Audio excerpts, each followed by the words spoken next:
नमस्कार दोस्तों, मैं डॉक्टर अमन पांडे अपनी यूट्यूब चैनल डॉक्टर अमन होम्योपैथी में आप सबका हार्दिक स्वागत करती हूँ।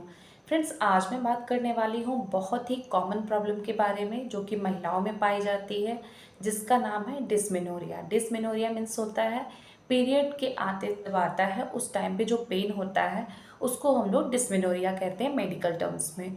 तो फ्रेंड्स, आज मैं पूरे वीडियो में डिटेल में डिस्मेनोरिया के बारे में बात करने वाली हूँ, यानी मासिक धर्म के समय जो दर्द होता है महिलाओं में उसके बारे में डिटेल में बात करूँगी, जिसके बारे में हम लोग बात करेंगे कि ये क्या होता है, डिस्मेनोरिया क्या होता है, इसकी प्रोसेस क्या होती है, इसके टाइप्स क्या होते हैं, इसके कॉजेज़ क्या हो सकते हैं, यानी इसके कारण क्या क्या हो सकते हैं, इसके सिम्टम्स क्या क्या हो सकते हैं और इसके बहुत ही इफ़ेक्टिव होम्योपैथिक मेडिसिन के बारे में फ्रेंड्स मैं डिटेल में बात करूँगी। तो मेरे पूरे वीडियो में आप बने रहिएगा। तो चलते हैं, बात करते हैं कि डिस्मेनोरिया क्या होता है। तो फ्रेंड्स, डिस्मेनोरिया जो होता है एक हम लोग की महिलाओं की जो फेज़ होती है, यानी मीनार्की, जो कि 12 से 13 साल की उम्र में होती है, और एक मीनोपॉजल स्टेज जो कि 45 से 50 वर्ष की आयु में होती है।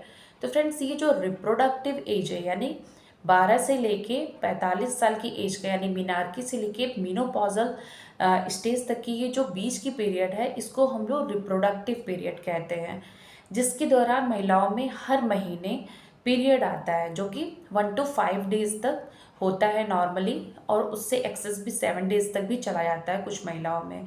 तो फ्रेंड्स, ये जो फेजेस होती हैं मेंस्ट्रुअल साइकिल की, इसी के दौरान जो महिला होती है उसमें 1-2 दिन पहले या फिर 1-2 दिन बाद तक उसको पेन होता है पीरियड के दौरान। पीरियड आने से पहले बहुत ही लड़कियों में होता है या फिर महिलाओं में भी कह सकते हैं होता है, और 2 दिन तक रहता है। तो फ्रेंड्स, ये जो पेन होता है उस टाइम पे जो महिलाओं को डिस्कम्फर्ट फील होता है उसी को हम लोग डिस्मेनोरिया कहते हैं। तो फ्रेंड्स, अब बात करते हैं इसकी प्रोसेस की कि ये कैसे होता है डिस्मेनोरिया, यानी ये पेन। तो फ्रेंड्स, बात करते हैं कि जो हमारा यूट्रस होता है, यानी जो बच्चेदानी होती है, उसमें जो लाइनिंग होती है, जैसे इंडोमेट्रियल लाइनिंग होती है, जो कि हर महीने शेड होती है, यानी वो टूट टूट के निकलने लगती है। तो ये किस वजह से होता है?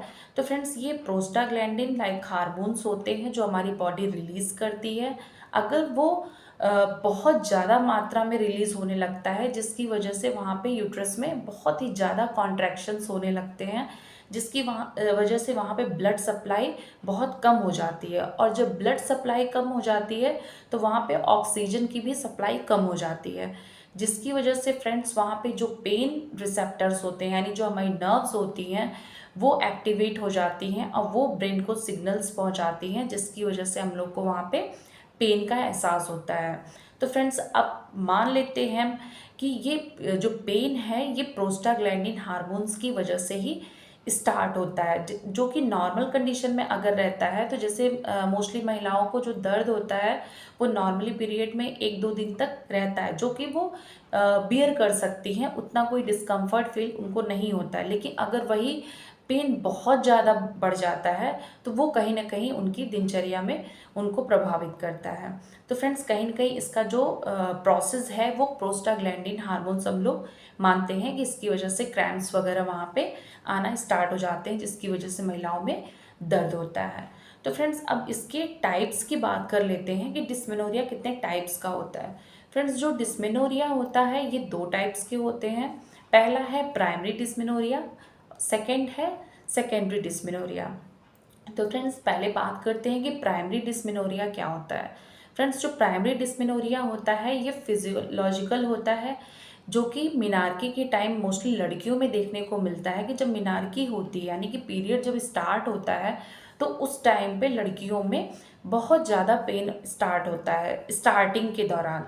तो फ्रेंड्स, ये जो पेन है ये मोस्टली फिजियोलॉजिकल होता है, जो कि वक्त वक्त के साथ साथ ये फिर चेंज होता जाता है, जो मेंस्ट्रुअल फ्लो है और फिर उसका जो दर्द है उसमें भी धीरे धीरे सुधार आता है और वो सही हो जाता है। लेकिन फ्रेंड्स, अगर यही पेन बहुत ज़्यादा अगर बढ़ जाता है, जो कि पेशेंट अगर बेयर नहीं कर पाता है, तो उसके लिए उसको मेडिसिन का भी सहारा लेना पड़ता है। अब फ्रेंड्स, कि सेकेंडरी डिस्मेनोरिया की बात करें, तो फ्रेंड्स सेकेंडरी डिस्मेनोरिया जो होता है वो अंडरलाइन कॉज होता है, उसकी वजह से दर्द होता है। सेकेंडरी डिस्मेनोरिया होता है, उसमें हम लोग अगर कारण देखें तो सबसे बड़ा कारण आता है कि फाइब्रॉइड्स हो सकता है पेशेंट को, पीसीओडी की कंडीशन हो सकती है, पेल्विक इन्फ्लामेटरी डिसीज़ हो सकती है, इंडोमेट्रियोसिस की कंडीशन हो सकती है। तो फ्रेंड्स ये सारे कुछ कारण होते हैं सेकेंडरी डिस्मेनोरिया के। तो फ्रेंड्स सेकेंडरी डिस्मेनोरिया अगर पेशेंट को है तो सबसे पहले उसका हम लोग अंडरलाइन जो कॉज रहेगा जिसकी वजह से उसको पेन हो रहा है हम उसको ट्रीट करेंगे, तब जाके पेशेंट को आराम मिलेगा। अब फ्रेंड्स इसके सिम्टम्स की बात कर लेते हैं कि क्या क्या लक्षण हम लोग को देखने को मोस्टली मिलते हैं डिस्मेनोरिया में। तो फ्रेंड्स सबसे पहला सिम्टम्स तो हम लोग को यही देखने को मिलता है कि जो पेशेंट रहती है उसको बहुत ही क्रैम्प्स आते हैं। क्रैम्प्स मीन्स मरोड़ होती है पेट में, बिल्कुल स्पास्मोडिक पेन होता है उसके लोअर एब्डोमेन में, और ये जो पेन है ये उसके कमर तक भी जाता है। कमर में भी बहुत ज़्यादा पेन होता है पेशेंट को, थाइज़ में बहुत ज़्यादा पेन होता है, जो उसके लेग्स हैं उसमें बहुत पेन होता है। साथ ही साथ फ्रेंड्स ये भी सिम्टम्स देखने को मिलते हैं कि वहाँ पे नौजिया यानी जी भी मिचलाता है, कभी कभी बहुत ज़्यादा वॉमिटिंग भी होने लगती है, और कभी कभी ये भी देखने को मिलता है कि डायरिया वगैरह की भी शिकायत हम लोग को देखने को मिलती है। और इन सब की वजह से पेशेंट को क्योंकि वीकनेस आ जाती है तो कहीं ना कहीं फटीगनेस, थकान वगैरह, कमजोरी वगैरह उसको नॉर्मली होती है। तो फ्रेंड्स ये सारे मोस्टली हम लोग को लक्षण देखने को मिलते हैं डिस्मेनोरिया के दौरान। तो फ्रेंड्स अब इसके होम्योपैथिक मेडिसिन की बात करते हैं कि कौन कौन सी होम्योपैथिक मेडिसिन हम लोग इसमें पेशेंट को दे सकते हैं। तो फ्रेंड्स सबसे पहली मेडिसिन जो आती है हम लोग मोस्टली यूज़ करते हैं महिलाओं में देने के लिए डिस्मेनोरिया के दौरान, वो होती है मैकफॉस।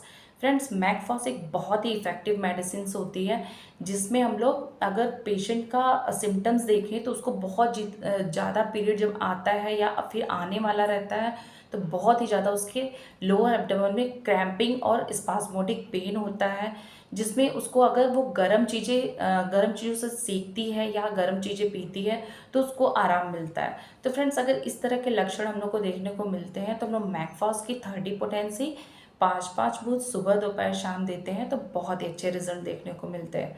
फ्रेंड्स सेकंड मेडिसिन की बात करें तो कोलोसिंथ। कोलोसिंथ फ्रेंड्स बहुत ही इफेक्टिव मेडिसिन होती है। अगर जो पेशेंट है उसको लोअर एब्डोमेन में पेन हो रहा है, साथ ही साथ उसको डायरिया की भी प्रॉब्लम हो गई है और उसको इतना ज़्यादा पेन होता है कि वो आगे की तरफ झुक जाती है, बेंडिंग डबल वाली कंडीशन होती है, जब वो अपने पेट को पकड़ के आगे की तरफ झुकती है तब उसको आराम मिलता है। तो फ्रेंड्स अगर ऐसे लक्षण देखने को मिलते हैं तो हम लोग कोलोसिन की 30 पोटेंसी 5-5 वो सुबह दोपहर शाम देते हैं तो बहुत अच्छे रिजल्ट देखने को मिलते हैं। अब फ्रेंड्स बात करते हैं थर्ड मेडिसिन की।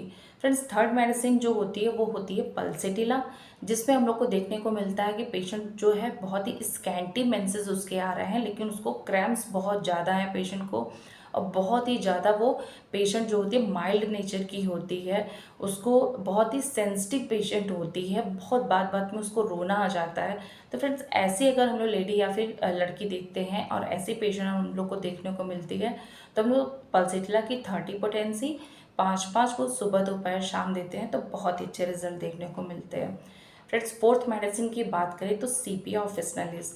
फ्रेंड्स सीपिया बहुत ही इफेक्टिव मेडिसिन होती हैं ऐसी महिलाओं में देने के लिए जहाँ पे बियरिंग डाउन सेंसेशन होता है, उसको ऐसा लगता है कि उसके एब्डोमेन का जो ऑर्गन्स है वो बाहर आ जाएगा और उसको इंडिफरेंस की भी कंडीशन देखने को मिलती है। तो फ्रेंड्स अगर ऐसे लक्षण देखने को मिलते हैं तो हम सीपिया की 30 पोटेंसी 5-5 को सुबह दोपहर शाम देते हैं तो बहुत ही अच्छे रिजल्ट देखने को मिलते हैं। तो फ्रेंड्स ये सारी बात रही डिस्मेनोरिया के बारे में। आशा करती हूँ कि आपको मेरा वीडियो पसंद आया होगा। तो प्लीज़ अगर आपको मेरा वीडियो पसंद आया है तो प्लीज़ मेरे चैनल को सब्सक्राइब करिएगा, मेरे वीडियो को लाइक करिएगा और शेयर करिएगा। धन्यवाद।